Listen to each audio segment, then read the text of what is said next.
Sobat Garuda Militer, TNI Angkatan Laut Indonesia segera diperkuat dengan 2 kapal perang fregat canggih, yang dikenal sebagai Patrugliator Polivalente de Altura atau PPA. Kapal fregat PPA pertama dikabarkan akan tiba di Indonesia pada pertengahan 2025 mendatang.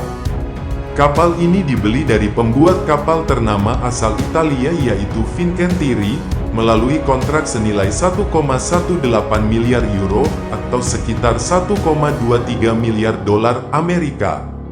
Ini bukan sekadar pembelian biasa, karena ada banyak keuntungan strategis yang berhasil diamankan Indonesia dalam kesepakatan ini. Melansir dari laman Janes pada tanggal 27 Desember tahun 2024, kontrak pembelian kapal fregat PPA ini juga mencakup pengadaan simulator Angkatan Laut skala penuh, yang bakal membantu TNI Angkatan Laut Indonesia melatih personelnya dengan teknologi paling modern.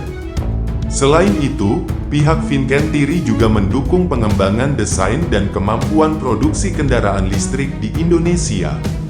Keuntungan ini menjadi langkah strategis, karena Italia adalah salah satu negara produsen mobil listrik terkemuka, dengan merek seperti Fiat, Lancia, dan bahkan Ferrari yang kini merancang mobil listriknya sendiri. Nah, Sobat Garuda Militer, saat ini, Angkatan Laut Italia sudah memiliki 3 kapal PPA kelas Taon di Revel, yang mulai beroperasi sejak Maret tahun 2022 hingga September tahun 2023. Kedua kapal fregat PPA yang akan perkuat TNI AL Indonesia ini, sebenarnya awalnya dirancang untuk Angkatan Laut Italia, dengan konfigurasi Light Plus. Meskipun dialihkan untuk TNI AL, kedua kapal akan tetap mempertahankan spesifikasi Light Plus tersebut. Konfigurasi Light Plus membuat kapal sepanjang 143 meter ini mampu menjalankan misi anti-air warfare AAW selain misi perang permukaan. Kapal fregat PPA ini juga fleksibel, bisa digunakan untuk pengawasan maritim hingga pertempuran intens di medan perang.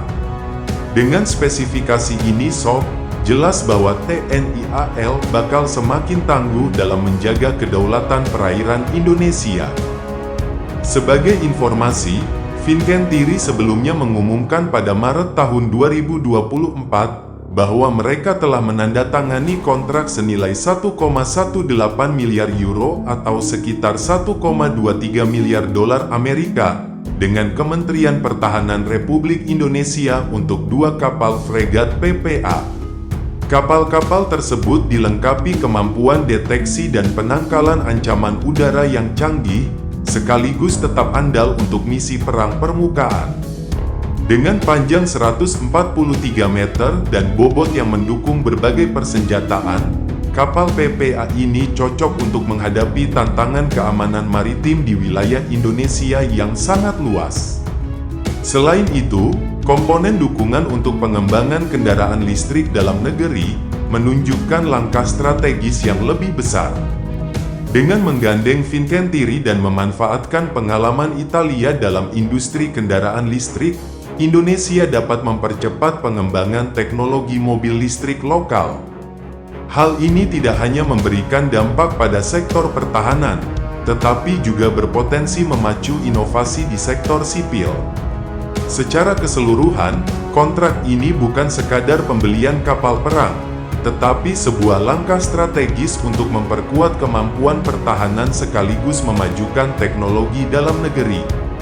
Dengan pengalihan kapal PPA dari Italia, TNI AL diharapkan segera memiliki kekuatan maritim yang lebih tangguh untuk menjaga kedaulatan perairan Indonesia. Untuk kabar lainnya, TNI terus mengambil langkah strategis untuk memperkuat sistem pertahanan udara di sekitar ibu kota Nusantara IKN di Kalimantan Timur. Mengingat ancaman udara adalah salah satu tantangan paling sulit dalam dunia pertahanan, TNI AU Indonesia kini fokus menyiapkan Smart Air Defense System demi melindungi IKN dari berbagai potensi ancaman. Hal ini penting karena serangan udara memiliki karakteristik kecepatan tinggi, yang menjadikannya sulit dihadapi tanpa persiapan matang. Jika ancaman udara bisa ditangani dengan baik, maka ancaman dari darat maupun laut pun akan lebih mudah dikelola. Sebagai lanut terdekat dengan ibu kota IKN, Lanut Domber di Balikpapan memiliki peran kunci. Meski fungsinya hanya sebagai pendukung kebijakan Mabes TNI AU, Lanut Domber sudah mulai menyiapkan infrastruktur, personel, dan sumber daya lainnya untuk mendukung sistem pertahanan udara. Bahkan, rencana penempatan beberapa pesawat di sekitar IKN sudah masuk dalam agenda. Kolonel Penerbang Fata Patria, Komandan Lanut Domber menyebutkan bahwa mereka terus mengupayakan kesiapan dari sisi operasional agar pada saat IKN resmi beroperasi, pertahanan udara sudah bisa diandalkan.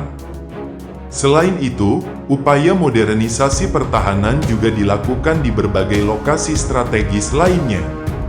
Radar baru sedang dipersiapkan di Banjarmasin, penggantian radar dilakukan di Tarakan, dan rencana penempatan rudal jarak menengah di sekitar IKN juga sedang dalam proses di Kementerian Pertahanan. Sistem Smart Air Defense ini dirancang untuk melindungi IKN dengan teknologi canggih yang terintegrasi dengan kekuatan militer dan nirmiliter. Dengan konsep ini, Indonesia diharapkan dapat memperkuat daya tangkalnya, sekaligus meningkatkan posisinya di tingkat internasional. Yang menarik Sob, sistem pertahanan ini tidak hanya akan melindungi IKN, tetapi juga dapat dikembangkan untuk mengamankan seluruh wilayah Indonesia di masa depan. Bayangin aja Sob, pertahanan udara kita bakal makin solid di mana-mana.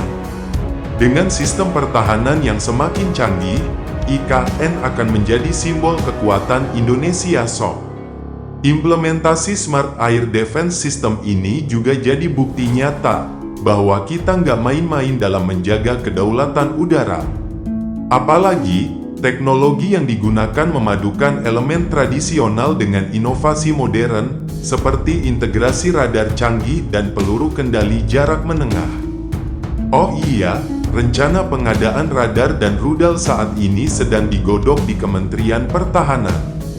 Ini artinya, ke depan kita bisa melihat langkah besar lainnya dalam memperkuat pertahanan nasional.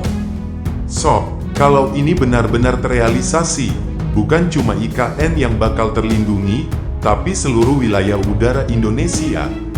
Sebuah langkah maju untuk memastikan bahwa langit Nusantara selalu aman dari ancaman. Jadi, mari kita dukung langkah besar ini untuk menciptakan pertahanan udara yang kuat, tangguh, dan modern. Jangan lupa untuk like, subscribe, komen, dan aktifkan lonceng notifikasi agar tetap terhubung dengan Garuda Militer. Sampai jumpa di video berikutnya.